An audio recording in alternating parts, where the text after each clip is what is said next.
Welcome, everyone. It is Tuesday. It is 3 p.m. ET, and you have found us at a special time for an incredibly special broadcast of Crime Time. I'm your host, Hank Phillippi Ryan, where I am every Tuesday at 4 p.m. ET, and sometimes on very special days like today at 3 p.m. ET. I am the USA Today bestselling author of 13 novels of suspense, actually 14 now because the house guest is coming out soon. Well, not too soon. And the cover is up. If you find me on Instagram and Facebook, you will see the marvelous cover of the house guest, which I am so thrilled about. Speaking of thrilled, you all, I am so delighted and so honored to introduce to you my dear friend and truly brilliant author, Amy Impellizzeri, whose newest book, In Her Defense, is out today. It is a marvelous legal thriller. Congratulations, Amy. And quickly, let me say, before you get to talk, I want all of you Blazers to know what Kirkus says. Kirkus Reviews, the toughest one in the biz, compared it to Big Little Lies, compares In Her Defense to Big Little Lies, and says, a gripping legal thrillers. I'm going to say it right. A gripping legal thriller that will grab readers from the get-go. And that is as good as it possibly can get. And that is about In Her Defense by the fabulous Amy Impellizzeri. Darlene is saying, Amy is a new author for me. Exciting to hear this interview. Look at everybody in the comments, Sharon and Pamela, everybody. And Mighty Blaze, the fabulous Margaret, Margaret in the background, is saying, not to mention our own Hank wrote the blurb on the cover. Yes, indeed, which I will read to you. A brilliantly crafted, see, I told you, and fascinatingly insightful morality tale. Not just a novel of suspense, but this has some big stuff in it. But Amy, let me just say congratulations and happy launch day. I mean, you're a pro, but what's launch day? It's so exciting. It doesn't ever stop being exciting, I hope. It's nerve-wracking. This is somewhat of a new lane for me because it is my first true legal drama. Mm-hmm. And it's also the first in a series, and this is my first series. So, I went to bed last night with all the feels, with all the excitement and all the nervousness and all the, like night before your birthday feels. And so I'm really excited. I'm so honored to have so many beautiful advanced reviews. Of course, your amazing one that's on the cover, and people have been really kind and excited about it. And I'm excited for it to be out there now. When I was growing up, when we had our birthdays, we used to try to convince my mom to have birthday week instead of birthday day. So right. I'm giving you birthday year. Okay, I'll take it. In Her Defense and the series to come, which we can talk about that later. Pamela Five-Priest, hello, Pam, is saying a new author for me, and I downloaded this book on my iPad. Oh, thank you, Pamela. I really love that. This is one of the wonderful things about Crime Time, and this is one of the wonderful things about A Mighty Blaze. Let me tell you so quickly. You all know A Mighty Blaze started at the beginning of the pandemic to keep us all reading and keep us all together. The fabulous powerhouse team of Jenna Blum and Caroline Levitt had this brilliant idea and brought us all together, and we are still going strong and we are persevering. And that's how there are now a couple of dozen, maybe 3 dozen volunteers who keep this marvelous Facebook and YouTube and so much more page going. So please come join us every Tuesday at 4 p.m. and 3 p.m. for Crime Time, but do browse through the Facebook site and see all the wonderful, marvelous shows on A Mighty Blaze. Your favorite authors and favorite books are always there, and we will continue to do that no matter what the atmosphere outside. So today, let me give you just quickly, I promise you all, I'll let Amy talk in about 15 seconds. But first, I want to tell you a little bit about her from her formal bio. Amy Impellizzeri is a reformed corporate litigator. I mean, that tells you every single word, tells you something there. A former startup exec and award-winning author of fiction and nonfiction. After spending a decade at one of the top law firms in the country, Amy left to advocate for working women, eventually landing at a VC-backed startup company, Hybrid Her, named by Forbes Woman as a top website for women in 2010 and 2011, and writing her acclaimed novels, one after the other, and each one is incredibly special. Amy's first nonfiction book, Lawyer Interrupted, was published by the American Bar Association in May of 2015 and has been featured in TheAtlantic.com, Above the Law, ABC 27, and more. But wait, there's a little bit more. I need to tell you that Amy is a tall poppy writer, the past president of the Women's Fiction Writers Association, and a faculty member for Drexel University's MFA in Creative Writing program. A whole lot more about Amy that you should know, so go to her website, amyimpellizzeri.com, and you will find all of that. She currently lives in Pennsylvania, where she works and plays and keeps up, she says, on all the latest research confirming that large volumes of coffee are indeed good for you. I agree with you. That's just kind of gotta be true. And one more thing, giveaway. We are having a giveaway. The fabulous Amy is so generous, and she's giving away a copy of In Her Defense to one lucky commenter. So ask Amy a question, give Amy some applause or a standing ovation, or just say, yay, happy launch day. And you will be entered to win. Comment many times, because you're going to be entered in the Wheel of Fun, which will spin at the end of the show, and we will pick a winner. We got to love the Wheel of Fun. Brenda's saying, I remember those red-soled shoes on the cover from the First Chapter Fun reading. Yes, we did on First Chapter Fun. We read the first chapter. I saw you, Amy, in those shoes all over social media. Tell us a little bit about that marvelous photo shoot. It's iconic. So if you go to my Instagram page today, you can see it's hard to make out the red soles, but they are. I am wearing my red-soled shoes. I had a little photo shoot for the launch of this book. I will not tell you how many outtakes there were, but it's a little comical. But I do have a pair of red-soled shoes, one coveted pair, and I think I will trot them out for any live events and book readings that I do, but I will warn you, I can't walk in them. I can only stand in them. So, but I did really, and I didn't ask for those shoes to be on this cover. This is one of the cover concepts that made its way to me. And I was like, oh my gosh, yes, I love, love, love it. So, so then I decided for launch day, we'd do a little red sold photo shoot. So go to my Instagram page if you want. I love the theme. And also, I'm sorry, Margaret in the back room and of the Blazers back room is putting up the Instagram link right now. So don't go right this very second, you all. Go wait. and then you will. Thank you, Margaret, for putting that up. You're so fast, Margaret. For putting that up for us. So let's talk about your book, Amy, a little bit. I want to talk about friendships and loyalty and secrets and little towns and legal thrillers, and sort of how we judge each other and ourselves as a result. Because I think that is, this judgment is such a big theme, whether it's personal or legal, in this book. But you describe the book. I don't want to say too much about it, but I want to make sure that you get said what you think we should know to get started. Yeah, so spoiler free, this book is about two women who live in a fictional town that is outside of New York City called River's Edge, New York. And it's supposed to be sort of a commuter town to New York, and it has all the trappings of a small town. It looks like a small town. It has a main street. It has only one post office. It has one big library funded after the Capitol campaign in town. It looks like it's supposed to be a small town, but I say it's only impersonating a small town. It's a place that's small enough for people that people should know each other's secrets, but few do.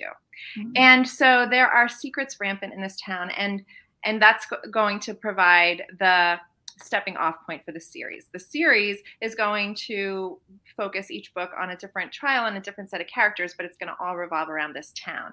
And in the center of the town, towns are known for all sorts of things, right? They're flagship stores, they're biotech communities, but River's Edge is known for its lawyers. And it's got a law club. The River's Edge Law Club is at the center of this town, and that is where all the backdoor politics happen and all the cases get settled, and really where all the cases get truly tried. River's Edge Law Club is a fictional place, and it's the physical manifestation of a lot of shall we say, backdoor stuff I saw as I practiced law. I practiced law for 13 years in or around New York City. So, book one, In Her Defense, features two women, Opal Rowan and Ingrid Delario. Ingrid is a former lawyer, now nationally recognized podcast host. She has a podcast that's all about decluttering. It's called Too Busy to Die. And it's about trying to clean up the mess in all our lives so that we're not too busy to die, but less busy to live. And she is raising her small son in River's Edge, and she has this husband who's their relationship is sort of a little on edge, and he ends up dead right in the beginning of the book. This isn't giving anything away. So her husband Peter is found dead, and the prime suspect is Ingrid's former really good friend, but also Peter's former mistress. And so Opal Rowan is the former mistress, former friend, and from jail she calls Ingrid and she says, "I am calling in a favor, and I want you to represent me." And so we don't know exactly what that favor is. We don't really understand the dynamics between those two women but from the get-go, we know there's a story there. And Ingrid does take on the defense. She decides to return from the law for one last trial to represent Opal. And the question is, why would she do that? Why would she do that? And Ingrid really decides that she really dives into this trial, and the book explores alongside the trial, which is very much part of the case, the relationship between these two women and what went wrong and what transpired between the two of them. Because on the surface, the idea of a lawyer representing the woman accused of murdering her husband, who's also the husband's mistress, seems like a big no thank you. Right. And the way that you explore the women's friendship is so fascinating. Was there something that triggered this book for you? Yeah, so I will tell you, I mean, first of all, I think the idea of, I think I have been through breakups. I've been through divorce. Those are painful, but I've also been through friend breakups, female friend breakups. And I think those are some of the most heart-wrenching, heartbreaking breakups that happen. And so I'm always intrigued by this idea of friendship and female friendship when it falls apart, like what goes wrong.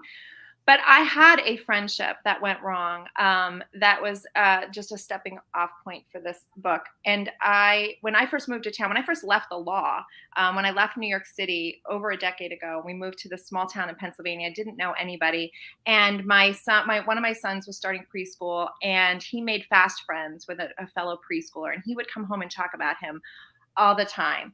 And I'm just going to call him Robert for these purposes. That wasn't his name, but he would come home and talk about Robert all the time. And he was really good friends with him. And I couldn't wait to meet Robert and meet Robert's mom. And I did meet them at a school event pretty early in the year. And she and I, like our boys, we became fast friends. And we spent a lot of time together. We spent a lot of time at my kitchen island having coffee, talking about all sorts of things, our dreams for our boys, what we were reading, where we were going to travel next, where we had traveled. We just had a really comfortable, easy friendship. And about 6 months into our friendship, she said to me at my kitchen island, "I have something I really want to tell you." And I don't tell a lot of people this. I don't tell people this at the school because I get a lot of judgment and I get sort of treated like a pariah when people find out. But some of the men do know. They recognize me. My husband, her husband, was a manager. He had kind of been brought into town to manage and run a very well-known local exotic dance establishment. And she worked there sometimes.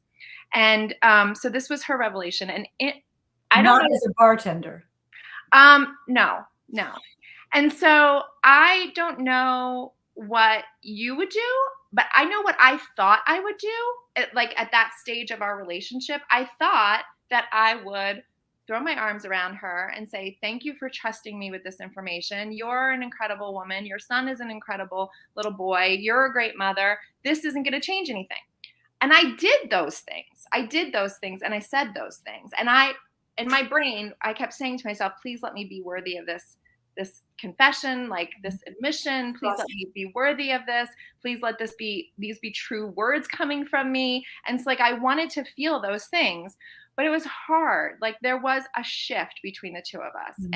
And, she wanted my son to start sleeping over at their house. And I had like reservations that I couldn't quite we couldn't there was a shift in our friendship, and we couldn't quite find our way back to our friendship as it was, and we drifted apart.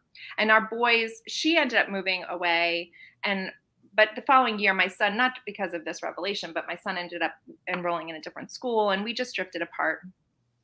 And I would see her every once in a while until she moved away, like in the grocery store, at the t-ball field.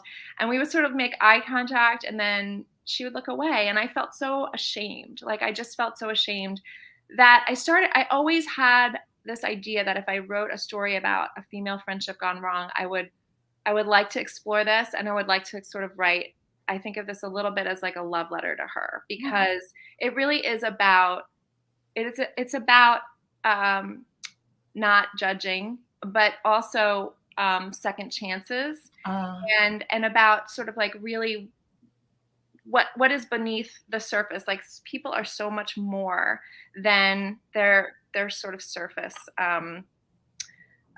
stories, right? And so Opal in this story, she is a former stripper and single mom, but she is now a suburban nurse, and she has this like totally different life.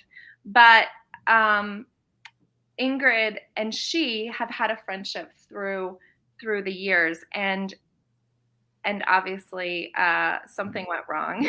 Opal was her husband's mistress before he died, but there's just I think my attempt to sort of explore what really is like beneath the stories that the world sees. and this is why I was saying at the beginning, you all, that this is way more than a legal thriller. I mean, it certainly is a riveting, page-turning legal thriller. But you're getting, Amy, if you'll see in the comments, when I look over here, you all, I'm just checking out your comments. Darlene is saying, appreciate your honesty. Wow. And Sherry is wondering if you sent her a copy. Does she know about this, or would you want her to read it? I mean, I would love her to read it, but I have no way of getting in touch with her anymore. She left town. Her husband, they had traveled internationally, and her husband had come here. He'd basically been brought in by like the parent, like the corporate company, to run the club, and so they're long gone. I think about her so much. I don't know. I mean, maybe we will reconnect. The Um, world is a strange place. it's a strange. And you're out talking about this book now. And even if she hears about it second or third Yeah, hand, yeah. um, I'm sure she will be very touched by it, as we all are. And how brave of you to face this and delve into it, even in fiction. And we are talking about, because it's a legal thriller, there is judgment, Yeah. and Ingrid is thinking about the judgments that she makes about herself and about her husband and about Opal and in the legal world, and also about her colleagues. Talk a little bit about that, about the judgments Well, we impose. and that's the story of Ingrid, right? She talks a lot about why she chose the law, because Mhm. she was frustrated with the world. She has a lot of tragedy in her backstory, and she was frustrated with the world, and she chose the law, thinking that it was very black and white, and there are answers. And as she started practicing law, she got really frustrated with the fact that the law also had a lot of gray to it, and she was really confused by that and really frustrated by that. And so she left the law because of all the gray. But she comes to sort of, as she's working through this case and working through this trial, and there's a former mentor, a former female mentor from her old law firm that sort of comes back into the picture with a request for Ingrid, and also with some additional mentorship for her. And they have a lot of conversations and a lot of exploration about sort of like, where is the gray in the law, and how do you embrace that, and is that a beautiful part of the law, or is that a reason to is that the reason Ingrid left? Was she right Or to is it frustrating, or is it impossible, or is there so much going on behind the scenes that the law becomes the facade for manipulation. And that's Yeah. one of the wonderful things about In Her Defense. If you just joined us, we are talking about In Her Defense, the fabulous legal thriller by Amy Impellizzeri. And we are giving away, Amy is generously giving away a copy of this book at the end of the show, which is in about 15 or 20 minutes. So don't forget to put in your comments or applause or congratulations for Amy's pub day of In Her Defense. I'm trying to get the glare off of this. This fantastic cover. I mean, there is nobody better to write this series of legal thrillers than you, Amy. And I know this is your first legal thriller after your career as a real hotshot lawyer. Why did you decide? I mean, you with your other books, you kind of stayed away from Yeah. it, and now you finally seem to have embraced it and quite successfully. Why did you do that? Well, it's funny because I didn't leave the law to write books. I was a corporate litigator for over 13 years, and I left for what was supposed to be a 1-year sabbatical. Now it's almost 12 years ago. I mean, I'm still on it. But I left to catch my breath, really. I had always been a writer. I had always loved creative writing, but when I was in college, I was always going to be a lawyer. And so I sort of boxed up all my journals and my writing, and I started just on this what I thought was a straight line path to the law. And then I loved practicing law until I didn't. But I worked for the biggest law firm in the country, a law firm that's considered one of the most prestigious law firms in the country. And on paper, it was everything I set out to do. I was doing it. And yet, there were a lot of reasons for me personally and professionally that I just thought it was time to take a break. Hmm. And I really, like I said, I left. I was going to do other things. I was writing nonfiction. I was writing in legal journals. I was doing advocacy work and pro bono work. I was lobbying for a working mother's bill. I was doing all sorts of things to basically maximize my year off. Like, I'm only going to have a year off, and I'm going to make it count. And while on that in those initial months of the sabbatical, I started to have this idea to write. I was writing and I was journaling, and I started to have this idea of writing a story about a woman who was at a crossroads in her life and was thinking, reevaluating decisions she had made that she had once been so sure of, and what would have happened had she made different decisions. So that became my debut novel, Lemongrass Hope, many, many, many years later. But still, I wasn't. I would go to book clubs with my early books that I wrote, and people would say, why don't you write legal fiction? And I'd say, well, I was a corporate litigator. It wasn't really like the sexy kind of law, And so, and there were always like disgruntled lawyers running around in the backgrounds of my books. Like it was just, like too much PTSD to really like take on the law. And then The Truth About Thea opened with a courtroom scene, but it's not a true legal thriller. But it opened with a courtroom scene, and it was like me dipping my toe back in. Like, what would this feel like if I wrote about the law again? And it was fun. It was fun.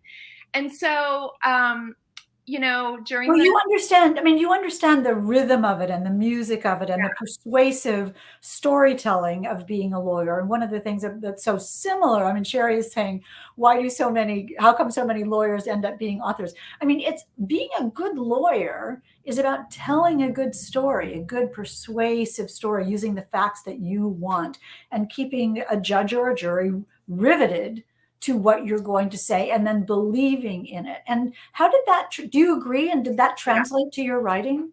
Well, yes. And I was a trial attorney. I Oh, was a litigator. So I did love the storytelling part of it, right? But as you probably know, because your husband is a lawyer, a lot of being a trial attorney is not spending time in trial, right? It is about crafting the story and working the story and then you hope to sort of put the performance on, or sometimes you hope not to. Sometimes often it's in your client's best interest not to actually get to trial. But yes, it absolutely translates over very well. Although we lawyers, so one of my first, when I did get my first contract to write Lemongrass Hope, what became Lemongrass Hope, I was also contacted by an agent for the American Bar Association because of a lot of the nonfiction writing I was doing. And they said, we really want to, we've been reading a lot about you and your sabbatical and the things you've been doing. And we really want to pitch a book to the American Bar Association called Lawyer Interrupted. They already have the title. And they said, would you consider helping us pitch this book about lawyers who do other things other than practice law? Mm. And so that was my first nonfiction book. And I wrote the pitch, the ABA greenlighted it, and people would say, like, I can't believe the ABA would greenlight the American Bar Association, which is the association for lawyers, would greenlight a book about, not being a lawyer. Not being a lawyer, but really it was about the versatility of the law degree, because I came to understand these storytelling skills, these research skills, all of these things that I was doing in the law. I didn't have to use them in the courtroom, right? There were other ways to use them.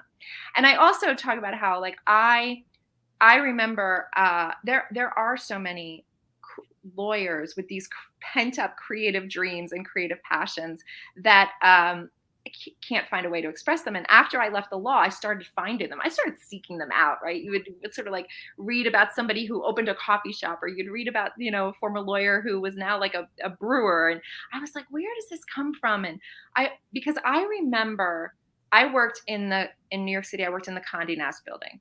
So half of the building was dedicated to like the Vogue magazine offices, and half of it was dedicated to our law firm. And I would stand there every morning. I can remember this very clearly. When I'd be walking in the building and the sea would split, and all the lawyers in the navy blue suits would be going in one direction, and all the beautiful people would be going in the other direction. And I would stand there and I would say, I want to go where the beautiful people are going. Oh, that's so sweet, Amy. That's so observant and so marvelous. I thought that they were mutually exclusive. I really didn't. It wasn't until I left the law that I started to understand that there were all these lawyers with these creative dreams, and the law actually attracts so many creative people. And then you spend a lot of time writing in clients' voices. Well, that's what I was going to say. I mean, it's interesting because one of the things I was talking to, I guess it was even Lisa Jewell the other day about, was how you get to be another person when Yes. you're writing. And legal thrillers, although the courtroom scenes I love, I mean, I'm a huge fan of courtroom scenes, but a courtroom scene is really about a human experience, a human transaction, a human debate, and the story of someone's life. Yeah. And I think that's what do you think about legal thrillers sort of exposing how it's emotion, it's manipulation, it's Absolutely. desire? And a big aspect of this book is jury selection, and the jury and who is on the jury, and that's why every trial is so different, right? Because every jury panel is so different, and just the whole process. We would spend. I mean, I worked on cases where we would spend weeks picking the jury and researching the jury pool in the town. I worked for a big New York City law firm, but we traveled the country, and we often tried cases in other towns, in small towns all across the country. And we'd research the people in the town and our potential jury pool. And like the idea of telling a story that was going to resonate to this group of people, to sort of like really find people who would understand and resonate with the story we wanted to tell, was a huge part of the trial process. And so you understand that the lawyers on the other side of the case are doing exactly the same thing with their side of the story. And it's so riveting and so fascinating. Yeah. And then, then the ball game starts when the trial starts, and then you see who tells the better story and who picks the correct. I mean, this is why this is so riveting. This is absolutely a riveting legal thriller. I'm so excited about the series continuing as well. I'm so hooked on River's Edge and all the backroom dealings. Will you be having, and I think we had a question about that, will you be having different cases and different lawyers in each book? Right. So there'll be overlap, right? So the characters in one book will hand the story off to characters in the next book. So for example, in her defense, there's a little excerpt to book number 2 in the back. And the book number 2 is called Bar None.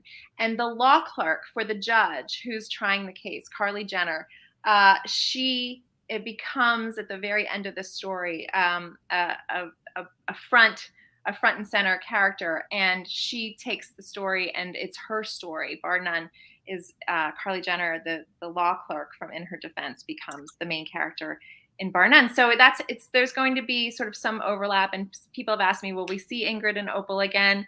I hope so, because I really loved writing them, but they will not be main characters in the next. I mean, I love it because what you're doing, I love it because what you're doing, and in her defense, is not only telling us a marvelous page turning story, but you're creating a new world for us to inhabit, for us to recognize people and understand relationships. And as in every good series, I know that each book will be a standalone. This is a Yeah. standalone story. Mhm. Has this new experience for you of just like tapping your lawyer instincts, what has that been like for you?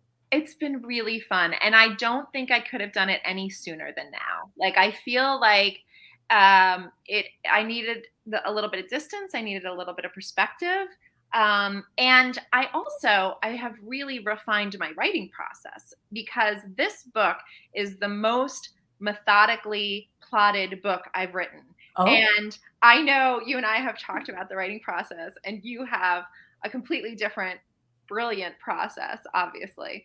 I used to always be I started out as a pantser, and then there was like more of a hybrid, but this was my pandemic book. So when I got the idea, like I wanted to do this, I wanted to move into this lane and I wanted to do a series, and I originally mapped out like 4 different trials that were, bits and pieces of different things that I had experienced in my legal career.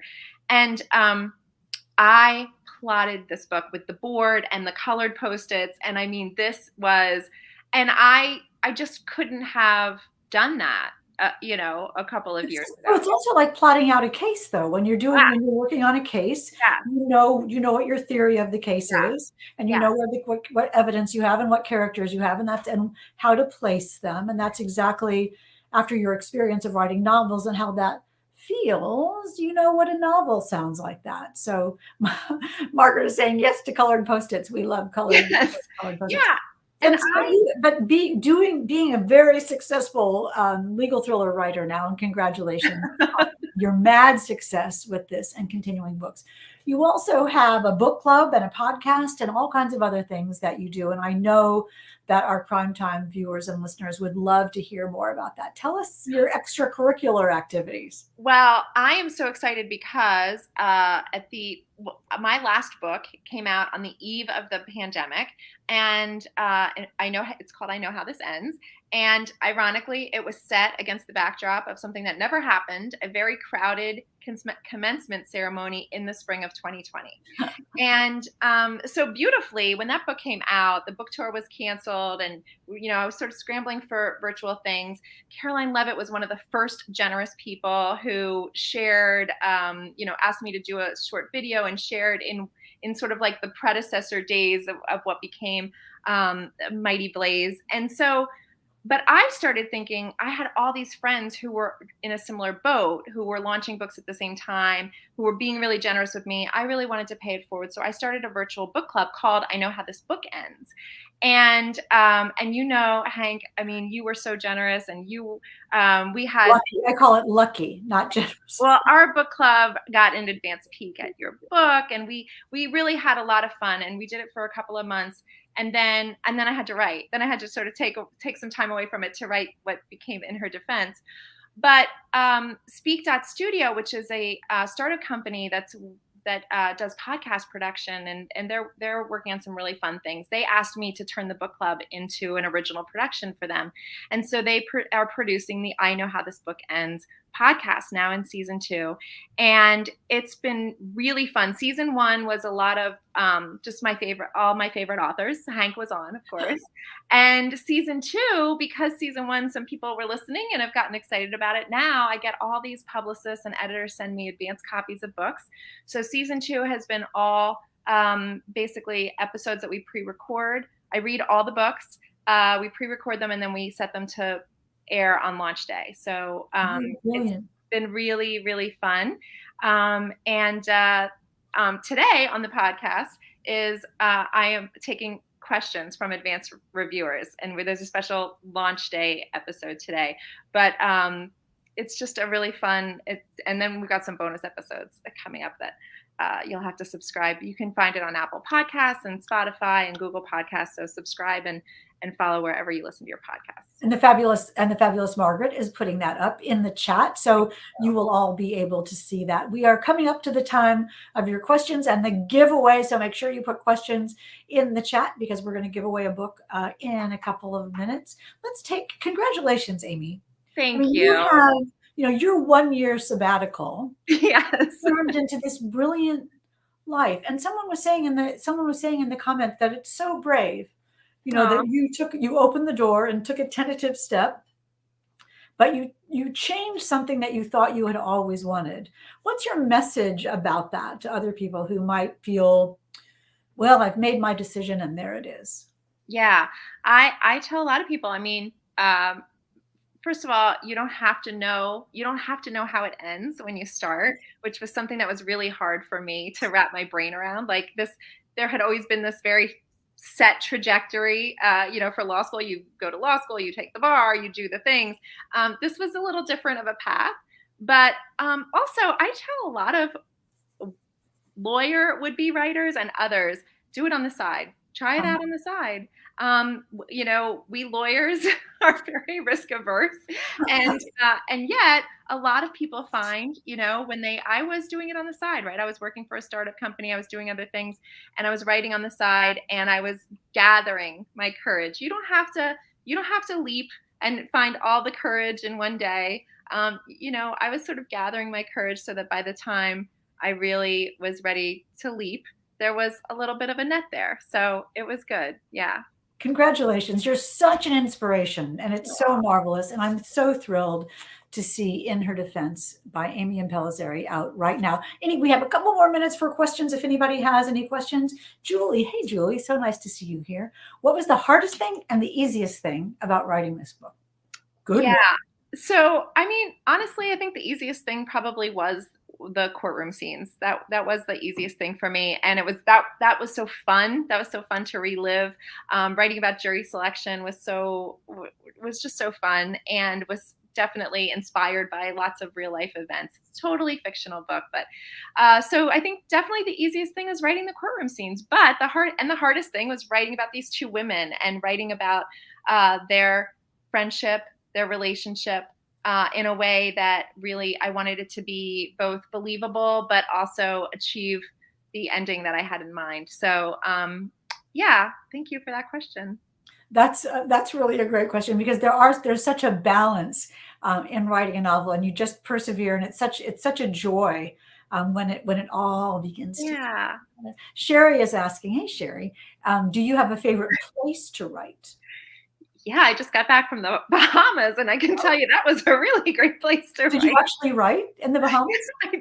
I did, but I was there with my kids, so I would get up, but I was there with a bunch of teenagers who would sleep in, so I would get up every morning and go out on the deck and write a little bit. I do like to write in beautiful places. Like I do like to even just like leave my house and go, find a park and go like just kind of get away, get somewhere beautiful and write. I am inspired by that. But most of the time I'm writing like in my bed with the dog snoring. Very Edith Wharton. That's what that sounds like. I do have a writing office. After my first book came out, I cleared out a little room in my like the spare bedroom, and I painted it, and I put new curtains up, and I put a beautiful writing desk in there. And it is the most beautiful storage room you have ever seen. I do not write a word in there. I walk in there and I think, what is this? I'm going outside. That is hilarious. And I can just envision that. You work on it and work on it and work on it, then think, I'm going to put some boxes in here. Yeah. Who has one last question about In Her Defense? Oh, Brenda. Hey, Brenda. Have you served on a jury to see it from the other side? Have you?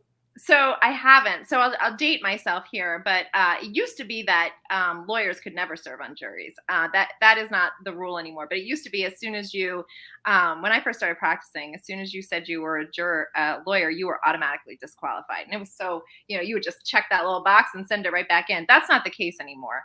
But nobody ever, based on my career, nobody ever wants me. So I never made it too far, and I've never been on a jury. I thought nobody would want me either as an investigative reporter with Yeah. a husband who's a criminal defense Yeah. attorney. I Yeah. thought, nope, nope. And they open arms, I'm on this jury. And I thought, are you kidding me? Okay. And I mean, I always say to people, sometimes people say, oh, I got to get out of jury duty. And I think, please don't do that. No, I We agree. need smart, wise, thoughtful people on juries. And if you can possibly do it, it's an honor and it's part of our legal system and it relies on you to do it. It was a profoundly interesting experience to me, so much responsibility. Yes. And I'm really grateful for it. As we are grateful for you, Amy Impellizzeri, for your fabulous book, In Her Defense. Let's spin the wheel of fun, you all, and see who wins their very own copy, not this one, of In Her Defense. Let's draw for a winner. I love this so much. I know. I love this so much. It's great. And the winner is got to be coming up. Sharon, Carlson person. Yay. Such a fan of Crime Time. And we are always honored you have won a copy of In Her Defense by Amy Impellizzeri. Please message me and we will get you a copy of this book. Before I let you go, Amy, I want to tell you all that we will be back in about 20 minutes right here on Crime Time for our regular edition of Crime Time to talk with Carter Wilson about his new thriller, The New Neighbor, which I have to tell you, for Amy's book is a legal thriller, love, love, love. Carter's book is a psychological thriller, and it is amazing. So we'll be giving a copy of The New Neighbor away in our next hour. So I hope you will come back for that. Go get a cup of coffee, go get a cup of tea, go get a glass of wine if it's that time for you, and come back and join us at 4 p.m. for Carter Wilson. Meantime, thank you, Amy, for being with us today. I know you've made so many new fans. Oh, thank you so much. This has been wonderful, an honor. And there's nobody I'd rather spend pub day with you than Hank. So thank you so much. Thank you. Happy pub day, darling Amy. Thank you. And we will see you all. Don't forget to find Amy on Facebook and Twitter and Instagram. Listen to her podcast. I Know How This Book Ends. It's amazing. And we will see you all at 4 o'clock. And remember, till then, it's always safe inside a book.